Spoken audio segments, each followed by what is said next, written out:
What is up, car and tech fans? Welcome back to another garage tinkering video. Since the previous video about the P4 chip, we've had a lot of new subscribers here. So just to quickly catch people up who haven't been following the progress of a little thing that we've been working on, one of our big goals at the moment is to make the ultimate, the perfect PCB and display combination that can be utilized by any of you in a standard 60mm pod, but also that works perfectly in my 350Z to replace the three little screens at the top of the center console. We've been looking at the UX to decide what elements go on those screens. We've been looking at the UI to say how's it going to look and how we're going to make it feel cohesive with the rest of the OEM interior in the car. And we took a look at how we could steal the existing schematic from companies that are very good at making PCBs like Waveshare, and how we can refactor and rejig it in order to make a PCB that exactly fits the criteria of what we want to do, both in function and in form. And that's the bit we're going to concentrate on in this video, because finally, thanks to my friends over at PCBWay, we have the first prototypes of the new circuit board ready to go. So we're going to take a look at this thing, what it includes, why I think I've potentially managed to create the perfect PCB. That's obviously going to be very subjective, but we'll take a look at it, see what works, and then see if we can spot the one small error. Because there's a game that goes along with this video. I made one error when speccing out this board, and I'll reveal what it is at the end, but see if you can spot it when we do a close-up of the board. So anyway, what are we trying to achieve with this board? What does it need to do? Let's take a look at the requirements and the hardware list that we had to see why we made the decisions we did for creating this board. So requirements, what do we need this board to do? Now, there are a number of factors, obviously, from a hardware and from a functional perspective, and a lot of them, naturally, as this process goes, come from testing and trying things and figuring out what does and doesn't work and what we need from it. By far, the biggest hardware limitation is space.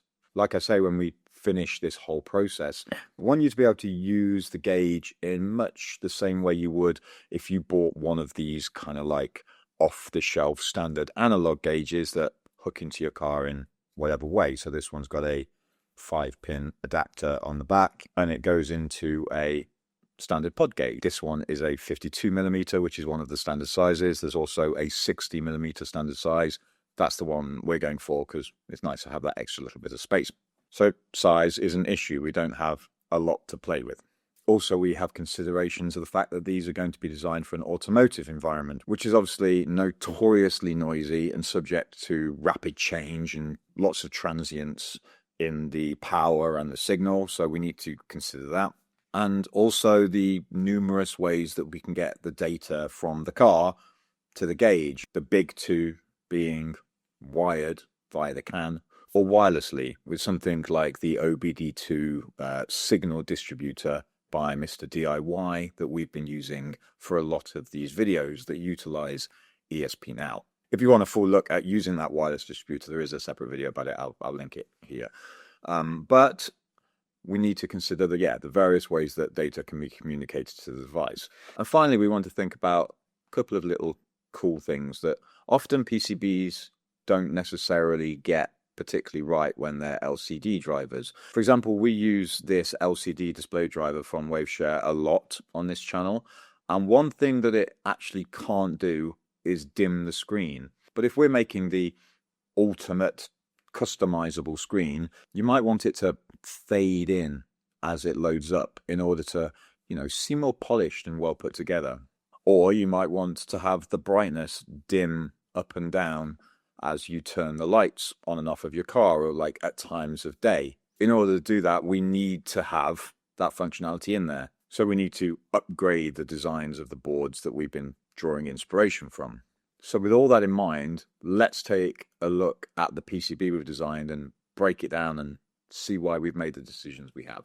Throughout the testing and prototyping stages of this, from a software perspective, we've been using these two boards pretty interchangeably. We've got a WaveShare 2.1 inch round LCD with lots of stuff integrated into it, but the screen was too big and we wanted to test it to make sure it worked with these ST7701 displays, which we get from AliExpress. Massive thank you to AliExpress for providing me tons of these, because I seem to need a lot of them, and the link for these displays, which we're going to be using for this gauge, are available in the description. Or we've also been using the WaveShare LCD driver board.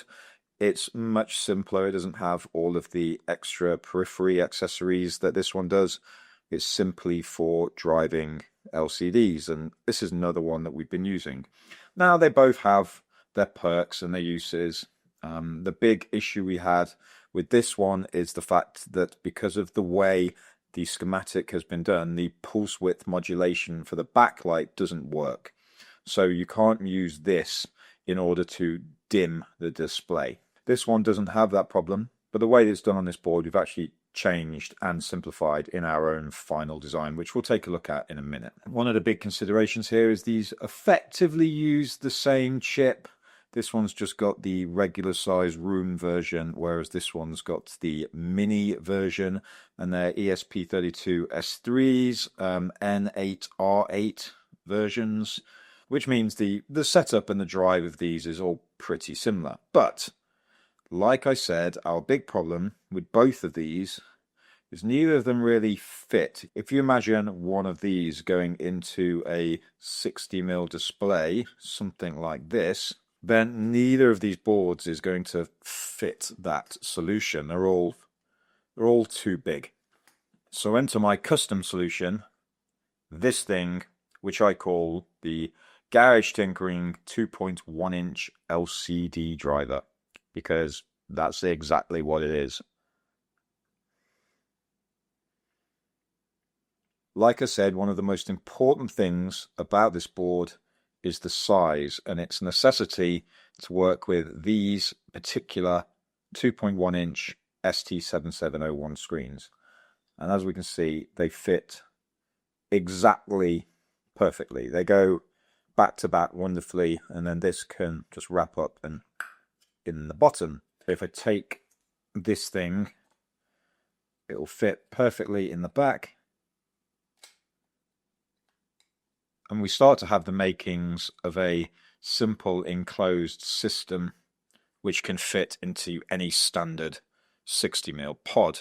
So, what do we have on the board? Let's break it down. And obviously we need a decent powerhouse that we're used to. So we have the Espressif S3 that we've been using, the W Room 1. This will keep things nice and consistent with the programming we've done on the other boards. We obviously have our connection for the LCD driver and a standard USB input, so we can actually upload firmware onto the chip.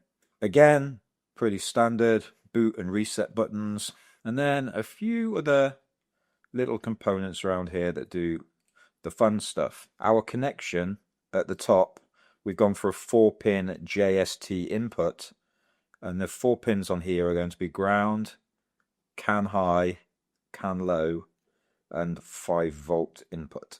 By going for a 5-volt input instead of a broad spectrum kind of 5 up means we don't need to have anything like a buck converter or a lot of extra things that would basically be really difficult to fit in this space.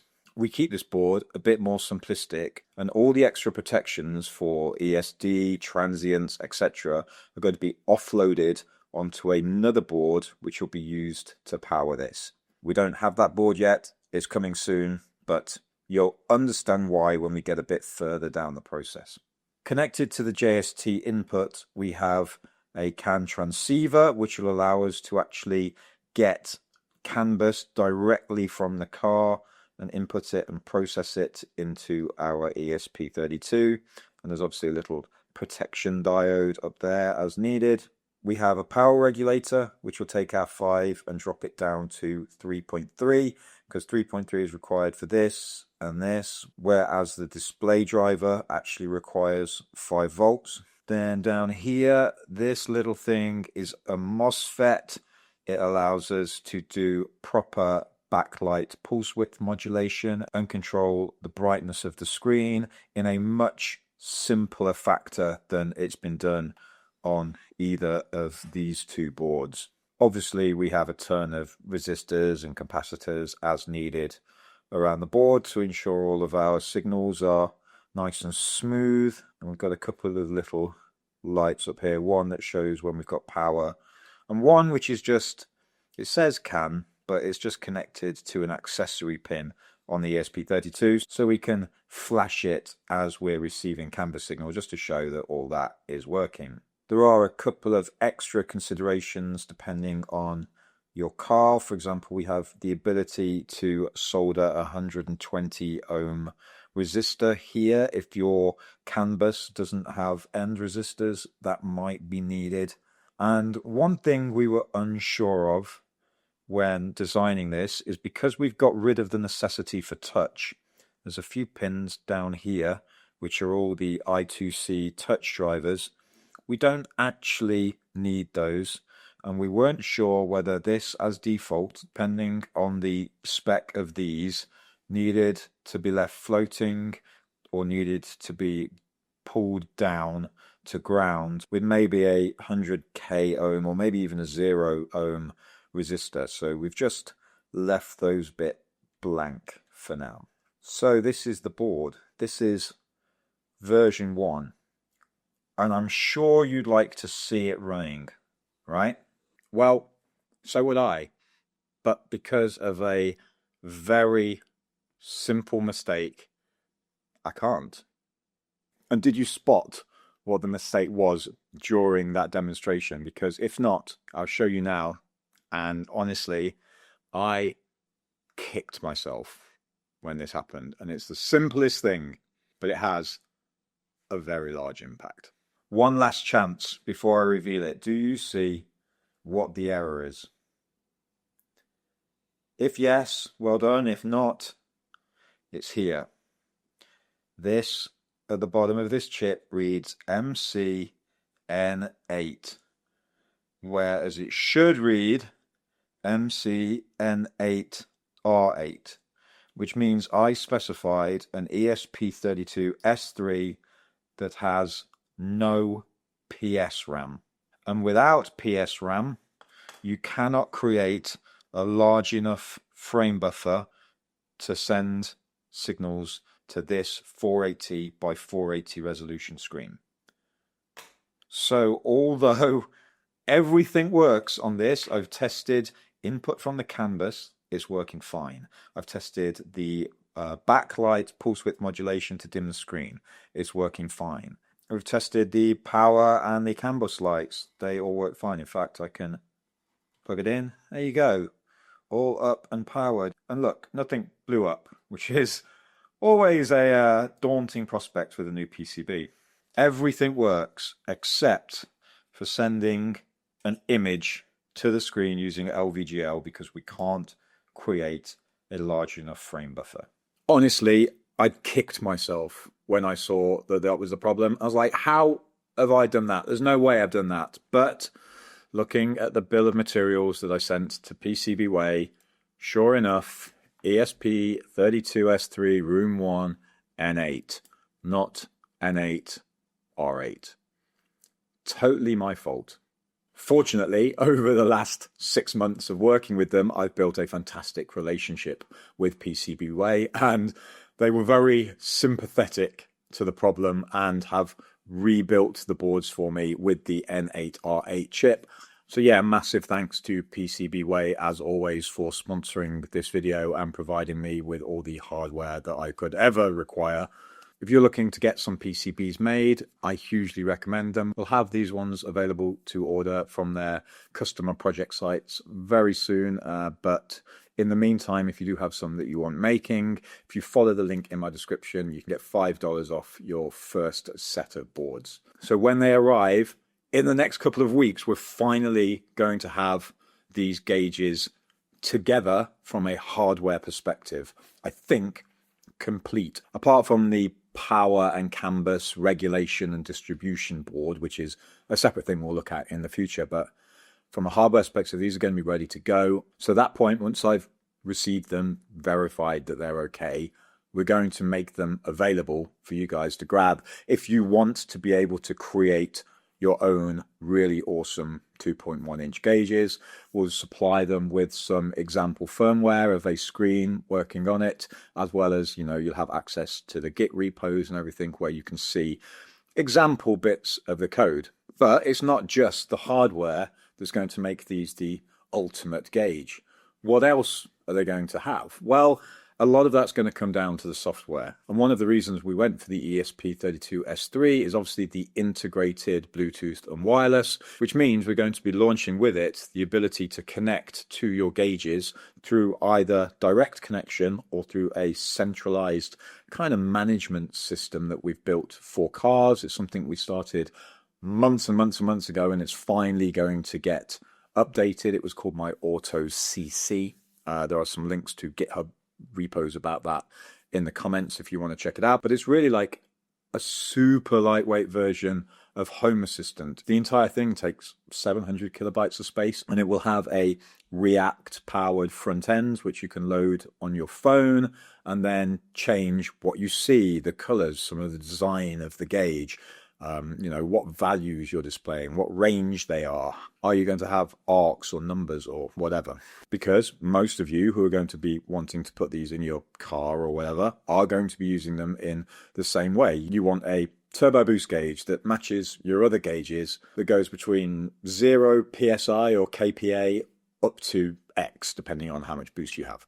That's how most people are going to want to display that. So you're going to be able to do that and log into the UI and change some values and stuff. Keep it really simple so you can have awesome looking gauges that you don't have to know anything about programming in order to utilize. That's the key. But personally, for my 350Z project, I'm not going to be making gauges like gauges in a car. For my car, I'm stepping back one extra step and asking the question, what is a dashboard? Now, that's a question we're going to answer in a future video, and you'll understand when you see it, hopefully, why I'm doing what I'm doing, because it's going to be very different to what you've probably ever seen in a car before.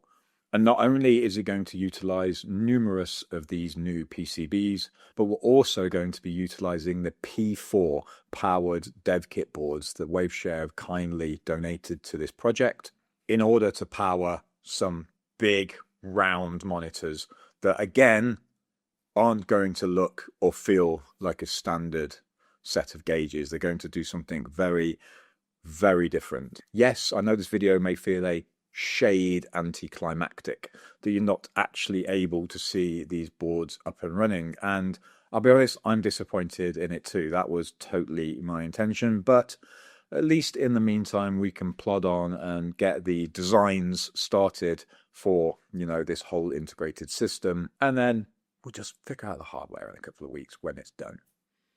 I now have a very long week ahead, probably lots of late nights, trying to get the next level, the next step of these prototype system up and running. All being well, fingers crossed, 2 weeks from today, we'll have the initial prototypes ready to show you. It's going to be really, really cool. Anyway, I'd love to know what you think about this board. Do they encapsulate everything that you think we would need on a board like this, or are there other things that you would hope for or that you would want out of a display driver board like this? And if so, what things? Definitely always happy to hear feedback, and I try not to take things too personally, even if sometimes some of you break my little heart. Oh, and for those on Scar Watch after the accident a couple of weeks ago, we're getting better. I'm hopefully not going to be too long until I'm de-Harry Pottered. It's not the vibe I'm going for. Anyway, whatever you do with the rest of your day, folks, have a wicked one. And I'll see you in the next video, Wednesday at 2 p.m. as always. Take it easy, peeps. Bye-bye.